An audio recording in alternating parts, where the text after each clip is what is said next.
I'll give you the formal introduction now that you've already joined us. You heard me. It's Chris Masse from the Williamsport Sun-Gazette. We said you are our knowledge of District 4 when I'm scrambling to finish my highlights at 10:30 and I'm trying to figure out who I need a stat from. And I know whose Twitter account to go look for. Chris, thanks for being with us here on 2822 Sports Night. We're about to endure onto week 4 already of the high school football season. And I was chatting with someone you're very familiar with, Joe Garrison, who helps us out in that area, gather video and go to games. And he was saying that District 4, there might be a few teams playing into November and December this season. What are some of your observations from the entire district, the area that you cover as a whole, 3 weeks into the season? Yeah, I would agree with Joe's assessment. Starting in Class A, I think Line Mountain is a team that's going to be really tough to beat. They bring a ton back from last year from a team that played in the district final against Muncie. They're off to a great start. They're kind of running roughshod over their competition. Double A, Troy won it last year. I think they're not as explosive as last year, but still pretty darn good. And Southern Columbia. I think it'll come down to those two. And Double A, and whoever gets out of that, I think has a good chance of winning the whole thing again. Triple A, Mifflinburg is looking really good. Beat up on Mount Carmel, and you put up 625 yards against Mount Carmel. That's eye-opening. Yeah. And then you add to that, they didn't allow an offensive point. There was a kick return, a punt return, and an interception return, and then Shamokin in 4A. So I think those are the teams to beat. And all 4 of them are really dangerous, but they got to get through a tough district first. Yeah, no, and 2 of the teams that you pointed out there, I think Mifflinburg and Montoursville are certainly eye-opening, both sitting at 3-0 and are pretty much, I guess, on a collision course this week. Give us a little insight into that game in particular, and what could be one of the more competitive games this week in District 4. Mifflinburg and Montoursville, you said? Yeah.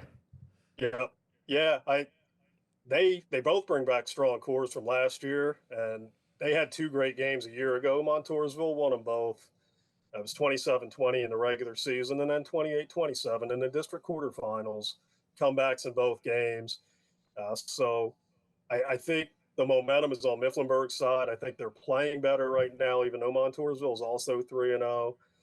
But it's at Memorial Stadium, and I think when Montoursville sees the Sun-Gazette picks and sees pretty much everybody has Mifflinburg in there, they're going to have a little extra chip on their shoulder. Ooh, yeah, so I think it's going to be an entertaining game. It's going to come down to, I think, whether Montoursville can slow down Chad Martin in a pretty explosive Mifflinburg passing game. Chris, our big game of the weekend, and I think a lot of eyes are going to be on Jersey Shore versus Shamokin. Both 3-0, both inside our top 3 in all of NEPA. When it comes to these 2 teams, I think Shamokin, a lot of people expected what they've done with the talent that returned this season. And no doubt this offense and the defense is just ridiculous. They piled up a couple pick sixes last week. I'm going blank on who they played, but it was just like that. It was 14-0, 21-0. And Jersey Shore has really, I would say, maybe shocked some people. I think Jersey Shore wasn't expected to have as dominant of a season as they had in recent years, but they win a shootout against Delaware Valley. They beat up Selinsgrove last week. What are you expecting in this game of 2 undefeated teams and 2 bigger schools as well, with both teams being 4A programs?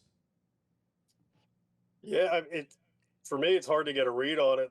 I agree with everything you said. I think I'm surprised as anybody that Jersey Shore is 3-0 right now. I thought, they play a demanding non-conference schedule, and I thought, I figured 2-1, 1-2 at this point. Especially they lost Zeke Sechrist, standout defensive end, to a torn ACL, unfortunately, during the preseason. But they just keep rolling along and finding a way to get it done. And I look at them on paper in terms of experience and the size advantage Shamokin has, and think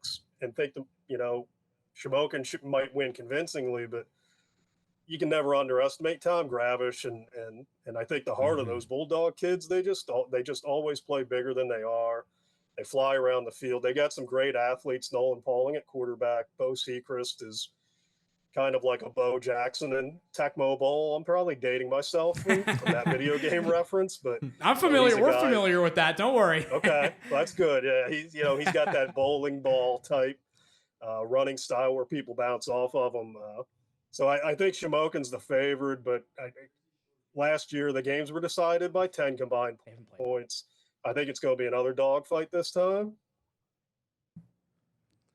Yeah, and I guess looking at another game coming up this week, maybe two teams that haven't completely lived up to some expectations in Southern Columbia, who's currently sitting at 1-2, maybe expected to be a little bit more competitive there, and then Southern Columbia coming up this week. I know they had an early season tumble as well, but two teams that I think could at any given week certainly put up some big numbers, but they'll be facing off this week against each other.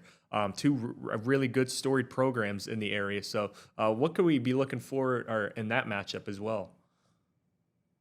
Yeah, rare is the time that's kind of not the District 4 game of the week when Southern and Mount Carmel are playing. But I think that's going to be really interesting. I never thought Mount Carmel might be staring at 1-3 after 4 weeks, and conversely, you don't expect Southern to be 2-2. But again, they've played some great competition. Southern's one loss was to Wyomissing, who's a perennial state powerhouse, and they haven't allowed a point since that game. And Mount Carmel, the defense has really struggled in their 2 losses, but again, that's North Schuylkill and Mifflinburg. So this will be a good barometer, I think, for both teams to kind of see where they're at going forward. And even though both probably aren't off to the starts that they would have liked, I think they each have a lot of potential. And this could be a springboard game for either one of them. And I think either one of these teams is kind of one of those that you don't want to be playing late in the season if they keep progressing and kind of building over these next few weeks. Chris, I have to ask, how on earth do you find all the stats that you post about on social media? Like, do you have a team of people at your house, or do you have like a building or something that is just the Doc Massey building where you just have people going to every single District 4 game? How on earth do you keep track of everything? Well, it's kind of all hands on deck with covering the games that we can in our area and trying to get some stringers involved. And, luckily, I think we collaborate with all the other papers around in District 4. And I think we all kind of help each other in terms of getting each other stats and boxes that we need. We're all kind of fighting the same battle. Yeah. So that comes in handy. Max preps. It's just in touch with stat people and all that. I think there's 33 teams in District 4, and I try to keep stats for all of them. So it's definitely a process, but it's one I've been doing for a while now. So they kind of get used to it at this point. I kind of enjoy the madness. Well, yeah, that's the best part is you enjoy it, right? And you're truly great at what you do. So definitely, we love what you do. It helps us out, like I've said. Last thing before we let you go, Chris, a big demographic of our coverage area is that Wilkes-Barre Scranton market, and for Sports District 2. For people in this specific area that haven't had an opportunity to go watch a District 4 football game, kind of describe the atmosphere and how special high school football is in that Williamsport area all the way down to Shamokin and Selinsgrove and that entire area that you really cover. Yeah, I mean, it's a passion, I think, especially at schools, the storied programs like Southern and Mount Carmel. But, even when you look at teams that have made runs the last few years that aren't your traditional powers, Troy winning the state title last year, Muncie going to the Final Four last year, they had awesome fan bases. And I think wherever you go on a Friday night in District 4, it's always like a community feel is how I describe it, because outside of Williamsport, they're the only 6A school in District 4, so it's the majority of them are 4A through 1A. So I think it's almost like a community celebration every week. I think the teams are fans are passionate about the teams they support. You got a lot of blue collar players, coaches down this way. So that's that. I would say passion's the best way to describe it. I think you see a lot of that in the stands and definitely on the fields, and makes it every year is its own book, and it's always fun watching the stories each team writes, and that's the best part of it, seeing how the story ends for each team.